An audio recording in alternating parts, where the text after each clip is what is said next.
Hello दोस्तों, कैसे हैं आप सब। Welcome back to my channel. I hope आप सब बहुत अच्छे होंगे। आज हम बनाने जा रहे हैं पालक का सगोड़ा। इसे पालक की करी भी आप बोल सकते हैं और पालक के पकौड़ी की सब्ज़ी भी बोल सकते हैं। वैसे यूपी में इसे पालक का सगोड़ा बोला जाता है।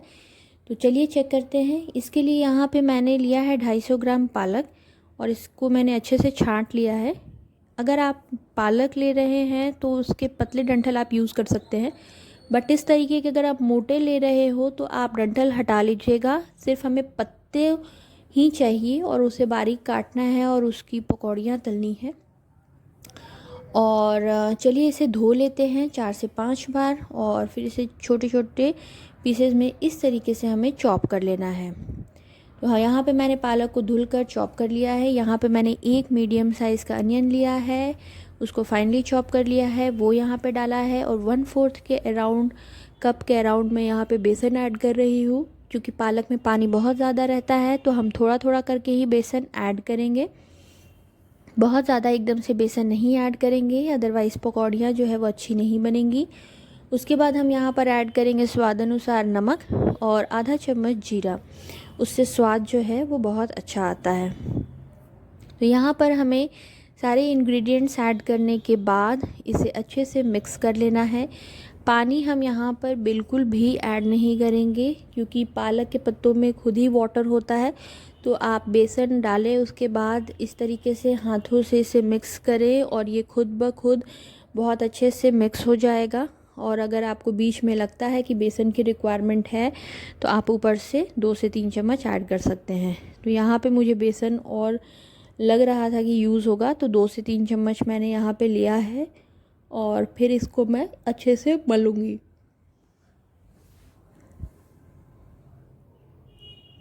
यहाँ पे पालक जो है बहुत अच्छे से मिक्स हो गया है बेसन के साथ। इस तरीके से हाथों से मसल के आपको बहुत अच्छे से इसे मल लेना है, तभी पकौड़ियाँ जो हैं बहुत ही सॉफ्ट, बहुत ही नरम बनेंगी और सगोड़ा जो है बहुत ही टेस्टी बनकर रेडी होगा। और पालक का सगोड़ा जो है दोस्तों वो बहुत ही टेस्टी, बहुत यम्मी बनकर रेडी होता है। इसे आप गर्मा गर्म राइस के साथ, फुल्कों के साथ खाइए, बहुत टेस्टी लगता है। तो यहाँ पे मैंने जो पालक है उसे मिक्स कर लिया अच्छे से और दूसरी तरफ यहाँ पे कढ़ाई मैंने गर्म होने के लिए रख दिया है। यहाँ पे हम मस्टर्ड ऑयल में यानी कि सरसों के तेल में पकौड़ियाँ तलेंगे। और यहाँ पे मैंने 2 मीडियम साइज़ के प्याज लिए हैं, 4 से 5 लहसुन की कलियाँ और 1 इंच अदरक का टुकड़ा है वो लिया है। इसका हमें एक फ़ाइन पेस्ट तैयार करके रख लेना है। तेल यहाँ पे हमारा गर्म हो चुका है। अब हम यहाँ पे पकौड़ियाँ तलेंगे। तो इस तरीके से छोटे छोटे बॉल्स बना के हमें पकौड़ियाँ तलनी है। तो फ्लेम जो है यहाँ पे मीडियम टू हाई रहेगा, बहुत लो मत रखिएगा। और इस तरीके से पकौड़ियाँ जब हम डाल देंगे ऑयल में तो थोड़ी देर के बाद 1 से 2 मिनट के बाद इसे उलट पलट कर हमें पका लेना है और ये हल्का गोल्डन हो जाएगा, तब तक हमें इसे पकाना है। तो यहाँ पे नॉर्मल जैसे पकौड़ी हम बनाते हैं उसी तरीके से इसकी पकौड़ियाँ हमें तल कर रख लेनी है।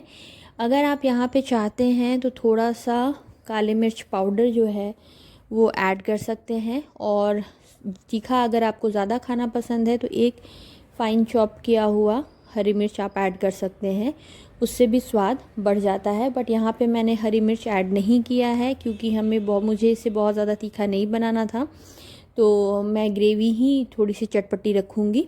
लेकिन बहुत लोग डालते हैं तो अगर आपको मन है तो आप डाल सकते हैं। तो यहाँ पकौड़ियाँ एक बैच हमारा रेडी हो चुका है, इसे हम निकाल लेंगे। इसी तरीके से 2 से 3 बार में मैंने सारे जो पकौड़ियाँ हैं वो तल ली थी। और आप इसको भी इस तरीके से गर्मा गर्म खाएं, केचप के साथ, ग्रीन चटनी के साथ, बहुत ही टेस्टी ये लगता है।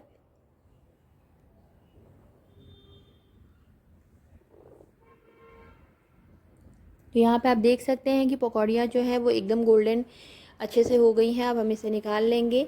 सेम कढ़ाई में मैंने थोड़ा सा ऑयल और ऐड किया है, 2 से 3 चम्मच। और यहाँ पर अब हम ऐड करेंगे जीरा जो है आधा चम्मच, 2 इंच दालचीनी, 2 बड़ी इलायची, 2 छोटी इलायची और 4 से 5 काले मिर्च के दाने हम ऐड करेंगे।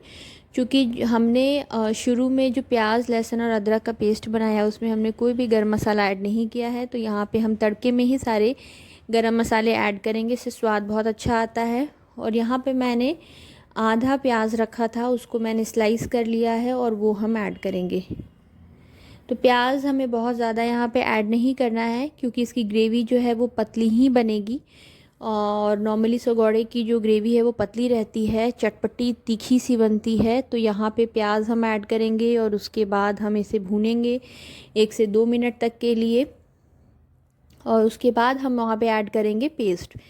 तो किस किस को इस तरीके से सगोड़ा अच्छा लगता है बनाकर खाना, या पालक की पकौड़ियाँ बनाना, आप ज़रूर बताएं कमेंट सेक्शन में लिखकर।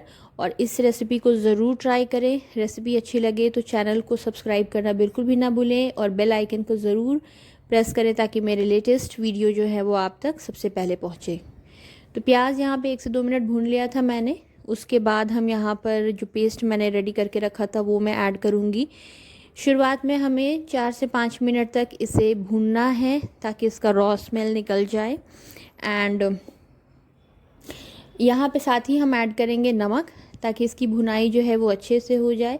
तो नमक स्वाद अनुसार यहाँ पर हम ऐड करेंगे और इसे 4 से 5 मिनट भूनेंगे। यहाँ पे आप देख सकते हैं कि प्याज का कलर चेंज हो गया है, थोड़ा सा ब्राउन होने लगा है और वाटर भी इवेपोरेट हो गया है, ऑयल आने लगा है ऊपर। तो यहाँ पे हम पाउडर मसाले ऐड करेंगे, जिसमें 1 चम्मच हल्दी पाउडर मैंने ऐड किया है और 1.5 चम्मच के आसपास मैंने यहाँ पे ऐड किया है धनिया पाउडर। आधा चम्मच हम ऐड करेंगे रेड कश्मीरी चिली पाउडर, इससे कलर बहुत अच्छा आता है, बट आपको नहीं पसंद है तो आप डिस्कार्ड कर सकते हैं। 1 चम्मच हम यहाँ पर ऐड करेंगे सब्ज़ी मसाला और 1 से 1.5 चम्मच हम ऐड करेंगे गरम मसाला। तो सब्ज़ी मसाला ऑप्शनल है आप पे, आप किसी भी ब्रांड का सब्ज़ी मसाला यूज़ कर सकते हैं। और गरम मसाला पाउडर हम ऐड करेंगे 1 से 1.5 चम्मच के आसपास। तो सारे मसालों को हमें भून लेना है। इफ़ रिक्वायर्ड तो आप 1 से 2 चम्मच पानी डाल सकते हैं। ढककर इसे भूनिए जब तक कि ऑयल ऊपर आने ना लगे, और 4 से 5 मिनट लगेंगे मीडियम टू लो फ्लेम पे मसालों को भूनते हुए। और उसके बाद जो पकौड़ियाँ हमने तल के रखी थी वो हम यहाँ पर ऐड करेंगे। तो यहाँ पे ये देख सकते हैं पकौड़ियाँ मेरी एकदम रेडी हैं। तल के मैंने बैचेस वाइज रख ली थी। मसाला भी हमारा भून कर रेडी हो चुका है। अब हम यहाँ पर ऐड करेंगे पानी। तो यहाँ पर चूँकि मैंने पहले भी आपको बताया है ग्रेवी इसकी पतली रहेगी, तो यहाँ पे मैं 1.5 से 2 ग्लास पानी ऐड कर रही हूँ। तो पहले तो ये बॉयल भी होगा 1 से 2 मिनट, एंड उसके बाद जब हम पकौड़ियाँ इसमें ऐड करेंगे तो भी हम इसे 2 से 3 मिनट तक बॉयल करेंगे, ताकि जो पकौड़ियाँ हैं वो अच्छे से सॉफ्ट हो जाए और ग्रेवी अच्छे से पी लें, ताकि टेस्ट आ जाए पकौड़ियों में और आपस में रिल मिल जाएंगे। तो सबसे पहले हम एक उबाला यहाँ पे आ जाएगा, उसके बाद हम यहाँ पे पकौड़ियों को ऐड करेंगे। तो यहाँ पे आप नॉर्मली यूपी में कहीं भी जाएं तो स्टॉल्स वगैरह पे आप देखेंगे कि पालक का सगोड़ा मिलता है और लोग इसे बहुत चाव से खाते हैं। ऐसे भी आप पालक का सगोड़ा ऐसे भी खाइए, बहुत टेस्टी ये लगता है, बहुत ही सॉफ्ट रहता है। बस ध्यान ये रहे कि यहाँ पे हम टमाटर ऐड नहीं करेंगे और ग्रेवी इसकी पतली रखेंगे। तो यहाँ पर एक बॉयल आ चुका था, तो यहाँ पे मैं पकौड़ियाँ ऐड कर रही हूँ। सारी पकौड़ियाँ मैं यहाँ पे नहीं ऐड कर रही हूँ, पकौड़ियाँ मुझे कुछ ज़्यादा लग रही थी, तो मुझे सारे अगर मैं ऐड कर देती तो वो गाढ़ी हो जाती। तो यहाँ पे मैं 1/4 के अराउंड पकौड़ियाँ रख लूँगी एंड बाकी की मैं यहाँ पे ऐड करूँगी और इसे 2 से 3 मिनट हमें बॉईल करना है। एंड जब इसका अच्छे से ये बॉईल हो जाए तब हम यहाँ फ्लेम को ऑफ़ कर देंगे एंड रेस्ट होने देंगे। एंड हाँ, यमी यमी हमारा पालक का सगोड़ा जो है वो बनकर है रेडी हो जाएगा। तो यहाँ देख सकते हैं हाँ बॉयल आ चुका है, बस यहाँ पे फ्लेम करेंगे ऑफ़। एंड ये देखिए यम एकदम बढ़िया टेस्टी चटपटा पालक का सगोड़ा बनकर है रेडी। रेसिपी अच्छी लगी दोस्तों तो चैनल को सब्सक्राइब करना बिल्कुल भी ना भूलें। इसी तरीके की इजी रेसिपीज़ मैं आपके लिए लाती रहूँगी एंड इस रेसिपी को ज़रूर ट्राई करें। पालक अभी बहुत ही ज़्यादा अच्छा फ्रेश मार्केट में मिल रहा है, इसे ट्राई करना बिल्कुल भी ना भूलें। आई होप आपको ये बहुत अच्छा लगेगा। Thank you, bye bye.